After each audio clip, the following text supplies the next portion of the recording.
Hello friends, in this video we will learn question number 9 of exercise 10.2 chapter circle of class 10th.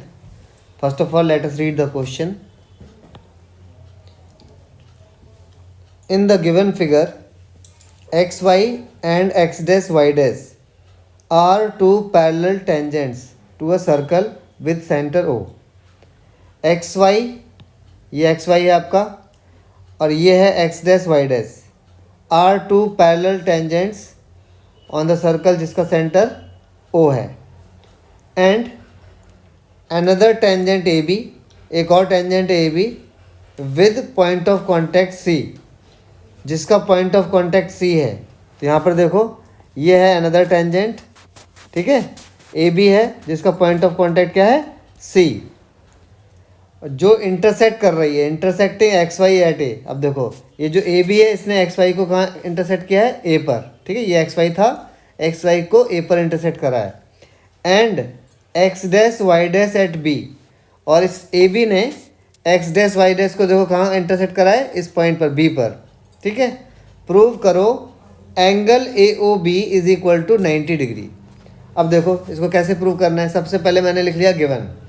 Given में हमने क्या लिखा, given तो question में ही दिया होता है, तो गिवन में हमने लिख लिया a circle C O R in which X Y and X dash Y dash are two parallel tangents और A B is another tangent at C. A B ये वाली टेंजेंट है जो सी पर है, ठीक है। टू प्रूव, क्या प्रूव करना है, angle A O B is equal to 90 degree, ये हमें प्रूव करना है। अच्छा, इसे प्रूव करने के लिए आपको एक कंस्ट्रक्शन करनी पड़ेगी, तो हम लिखेंगे कंस्ट्रक्शन। कंस्ट्रक्शन में हम ज्वाइन कराएंगे ओ सी को, तो लिखिए ज्वाइन ओ सी। तो कंस्ट्रक्शन बस इतनी सी है जिसमें आपको ओ सी को ज्वाइन कराना है, तो कंस्ट्रक्शन में हमने लिख दिया ज्वाइन ए सी और कंस्ट्रक्शन हमने दिखा दिया है फिगर में। अब हम करते हैं इस क्वेश्चन का प्रूफ।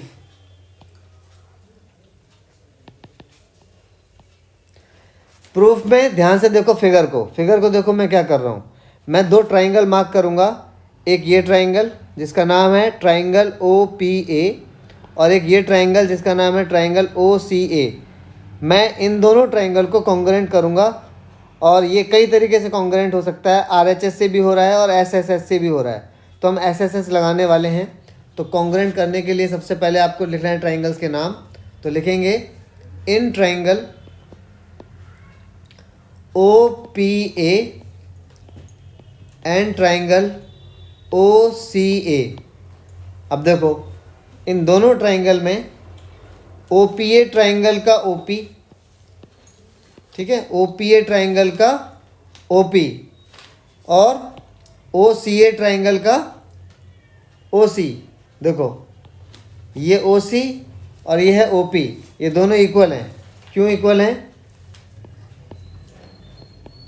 जी हाँ, ये एक ही सर्कल की रेडियाई हैं दोनों की दोनों, तो हम लिखेंगे ओपी और ओसी, इस ट्राइंगल का ओपी और इस ट्राइंगल का ओसी क्यों इक्वल है, रेडियाई ऑफ सेम सर्कल, ठीक है।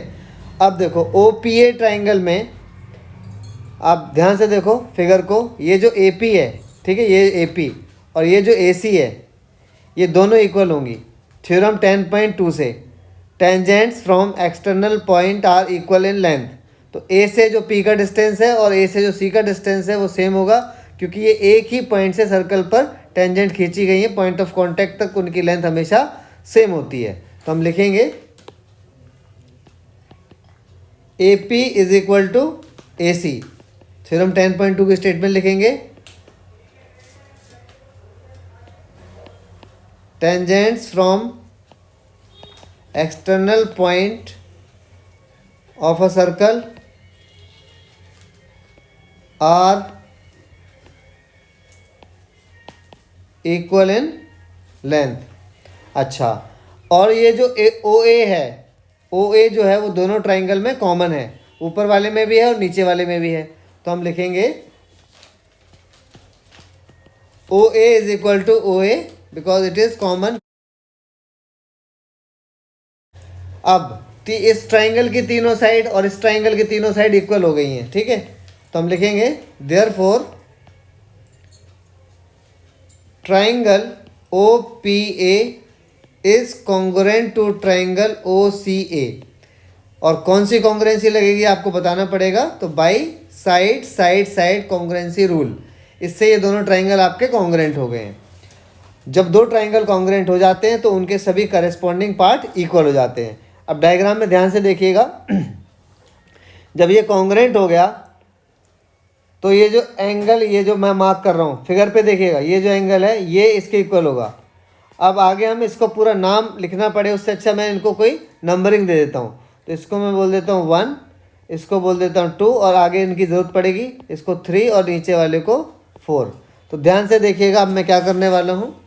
यहाँ पर क्योंकि ये दोनों ट्राइंगल कॉन्ग्रुएंट हो गए हैं, ठीक है, ये वाले और ये वाले, तो एंगल 1 और 2 इक्वल हो गया। फिगर में देखिए एंगल 1 और 2 इक्वल हो गया सी पी सी टी से।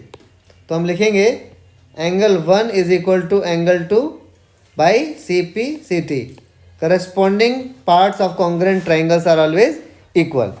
अब देखो जिस हिसाब से आपने एंगल 1 को 2 के इक्वल किया है, ठीक है, अब यहाँ फिगर में ध्यान से देखिए, उसी हिसाब से हम एंगल 3 को भी 4 के इक्वल कर सकते हैं इन दोनों ट्राइंगल्स को कॉन्ग्रुएंट करके। इन दोनों ट्राइंगल्स को कॉन्ग्रुएंट करके हम 3 और 4 को इक्वल कर सकते हैं।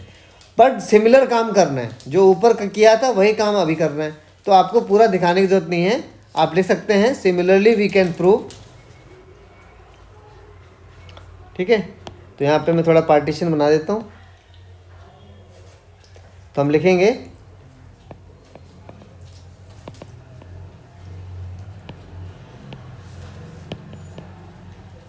Similarly we can prove angle 3 is equal to angle 4।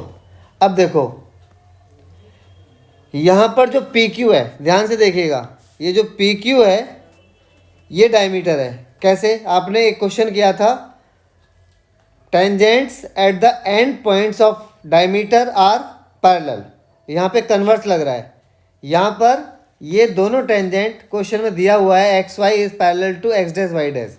तो पैरेलल टेंजेंट्स हमेशा किसी डायमीटर के एंड पॉइंट्स पर ही खींची जा सकती है, ठीक है।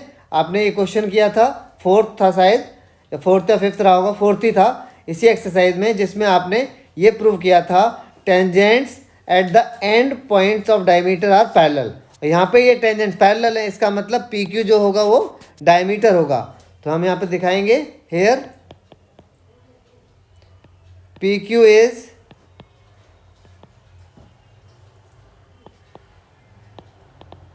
Diameter of circle. और क्यों होगा ये आपको बताना पड़ेगा, because X Y is parallel to X dash Y dash. ये दो पैरेलल टेंजेंट्स हैं, इसलिए पी क्यू डायमीटर होगा। अब पी क्यू अगर डायमीटर होगा तो ये सारे एंगल, ठीक है, ये सारे एंगल कैसे एंगल बन रहे हैं? Linear angle. और लीनियर एंगल्स में चाहे कितने भी एंगल्स बने, यहाँ पे 4 हैं, 1000 बने चाहें, उनका सम हमेशा 180 होता है।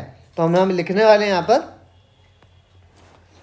Therefore angle 1 plus angle 2 plus angle 3 plus angle 4, इन सभी का सम होगा 180 degree, because they all of them are linear angles.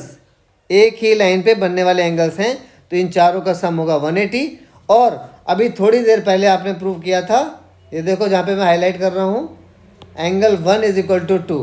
तो आप 1 की जगह 2 भी लिख सकते हो और 2 की जगह 1 भी।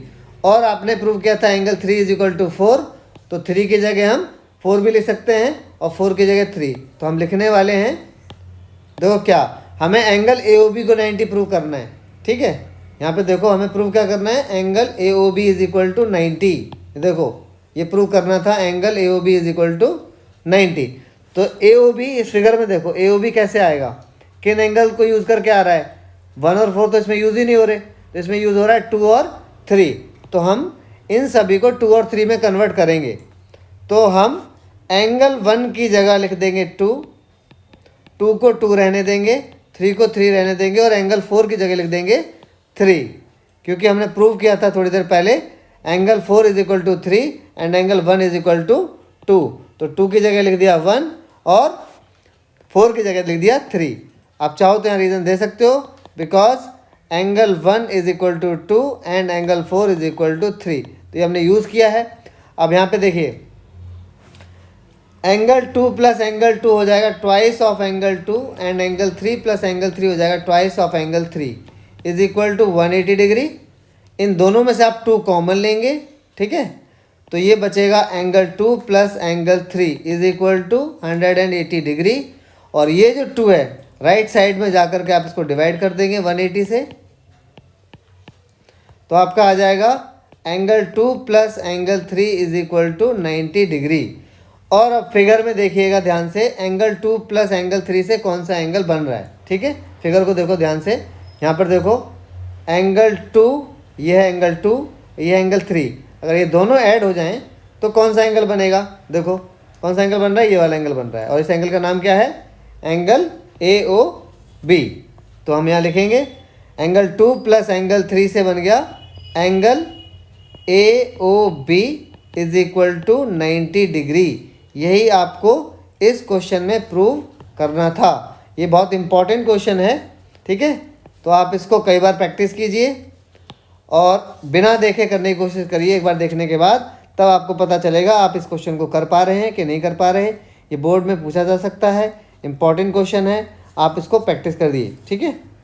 तो all the best, thank you for watching, have a great day.